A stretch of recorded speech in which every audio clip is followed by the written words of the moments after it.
Todd Jones here. I'm host of the Pressbox Access podcast. Here's a clip from my conversation with Art Thiel. Art tells us why there was much more to Lou Pinella than volcanic eruptions. Another guy I also dealt with before he got to Seattle was Lou Pinella. Mm-hmm. I was working in Cincinnati when Lou was the manager of the Reds and led them to the 90 championship. And like you said, he was the guy who pushed all the buttons in that 95 season. And Lou is one of my favorites to ever be around because he was just so unpredictable, but also just great to deal with. I found it was like he could blow up at you one day, but he could also just, talk with you about anything the next. What type of working relationship did you have with Lou Pinella, who lasted, by the way, 10 years in Seattle? That's a long time for a guy like that. Yeah, how did you get along with Lou? He mentioned that, and after his decision to move to Tampa, I was alone in his office, and he was, typical Lou. He was in his underwear with socks and about 3 cigarettes going on the ashtray at the same time. Yes. and he goes, 10 years. Who'd have thought that? Not me. How the hell did I get to 10 years here? And good question. Yeah, and it was really he was such an object, such a figure of endearment, I think, to most everybody in Seattle. His tantrums are legendary, and every baseball blooper reel has got Lou throwing a base or kicking his hat or something like that. But there was a lot of substance to Lou, and it came out in the affection that the players had for him, and how they dealt with him. And he could obviously be gruff and tough. And I had one episode with Lou that really sort of sold me on him. In the year that they were scheduled to move into the new Safeco Field ballpark, it was going to be a totally transformative baseball experience because it'll be outdoors in the cold air of the Northwest in April, May, and June. Mm-hmm. And it's going to really deaden the flight of the ball. And that's one of the reasons Griffey wound up in Cincinnati. It was because he knew that his pursuit of any career home run records was really going to be hurt by going to the outdoor field at Safeco instead of the indoor park at the Kingdome. And the Mariners had a real disappointing season prior to that, largely because Lou hated pitchers. Oh, yes. Yeah, legendary for that. Yeah. Yeah, and he was a hitter. He just congenitally hated pitchers. And I remember there was one episode where he got furious with somebody, one of his relief pitchers on the mound, and after 3 pitches, 2 hits, Lou's stomping out to the mound.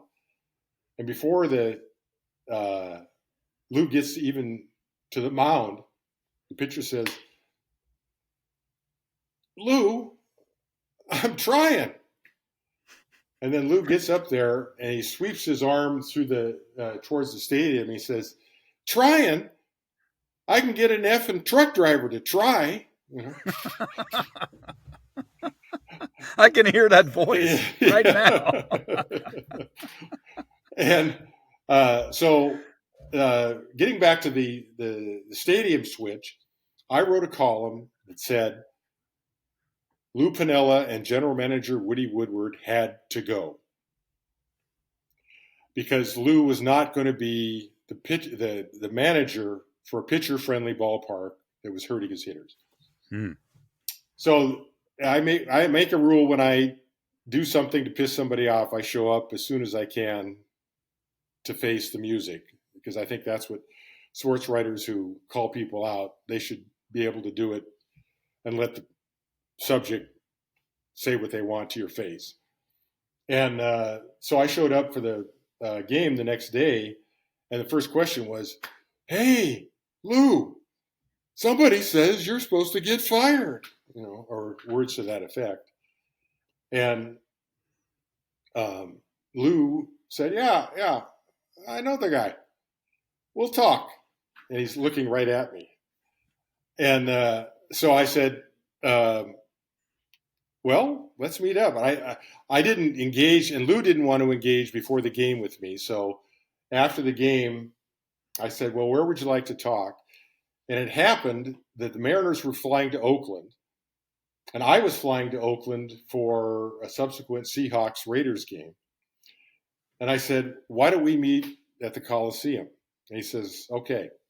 Lou and I make a date in the visitors manager's office. And I go in and we talk for 45 minutes.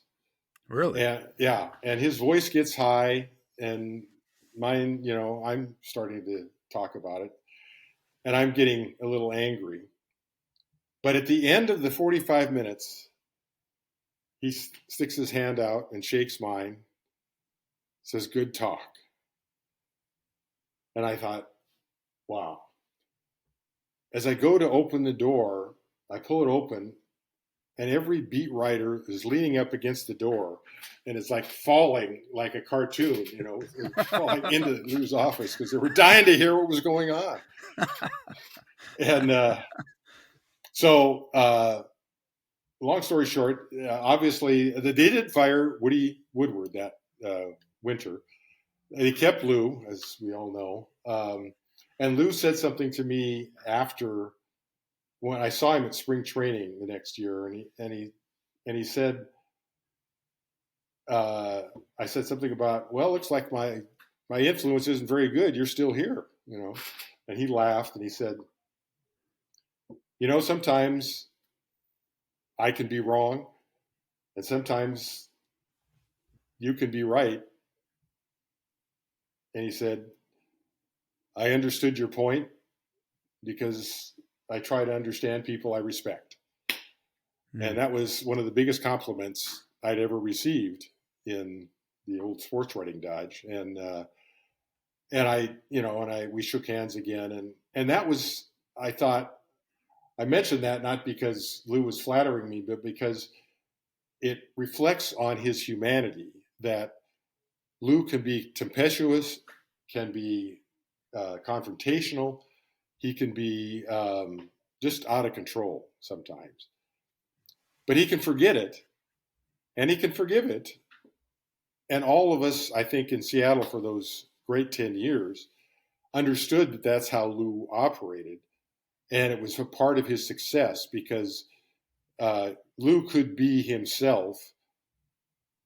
And as difficult as those moments were, he was gracious, warm, sincere, and really a guy that everybody gave great affection to because he was ultimately so respectful, even if he was furious for 10 seconds or 2 minutes or 45 minutes sometimes. And that's one of the reasons I think he's one of my all-time favorite people to cover in sports.